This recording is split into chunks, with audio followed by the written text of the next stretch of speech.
नाम सभी ने सुना होगा, लेकिन आज इस कहानी में आप जिन के कुछ नए और बेहद खौफनाक रूप से रूबरू होंगे। कहा जाता है कि जिन का एक अलग अपनी दुनिया होती है। उसके भी परिवार होते हैं, और खास बात तो ये है कि वो रूप बदलने में माहिर होते हैं, और वो इंसानी रूप में रोजमर्रा की जिंदगी में मेरे और आपके बीच घूमते भी हैं। कहानी की शुरुआत एक गरीब परिवार की बेटी।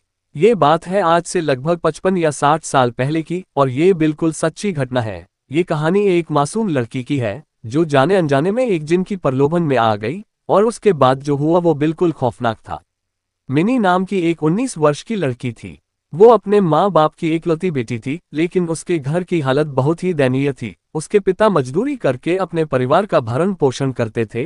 हालात ये थी कि जिस रोज उसके पिता को कोई काम मिलता तो उस दिन भोजन का इंतजाम होता, वरना खाली पेट ही सोना पड़ता था। इतनी गरीबी होने के कारण मिनी का पढ़ाई लिखाई भी नहीं हो पाया।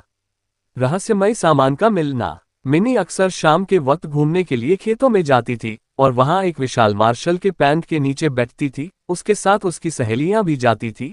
एक दिन जब मिनी और उसकी एक दोस्त घूमने के लिए गई थी तो मिनी के साथ वाली लड़की के पैर में मोच आ गई और वो खेतों से जल्दी ही अपने घर चली गई। परंतु मिनी वही रही, वो उसी पेड़ के नीचे बैठी रही, और धीरे धीरे उसे नींद आ गई। अचानक एक आवाज से मिनी की नींद खुली। आंख खुलने पर मिनी ने देखा कि लगभग अंधेरा होने वाला था, यानी गोधूली का वक्त हो रहा था। वो झट से उठी और घर जाने के लिए जैसे ही मुड़ी कि उसकी नजर कोई वस्तु वार पड़ी। जब मिनी पास गई तो उसने देखा कि वहां इत्र और कुछ साबुन पड़ी हुई थी। उसने बिना कुछ सोचे उसे उठाया और खुशी खुशी घर चली गई।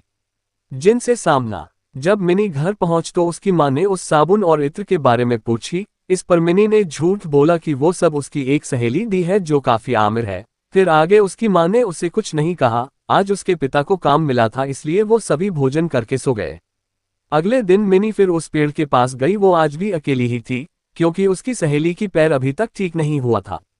कुछ देर बैठने के बाद मिनी जैसे ही घर जाने के लिए उठी तो उसने फिर कुछ सामान वहां पड़ा हुआ देखा। ये देख मिनी खुश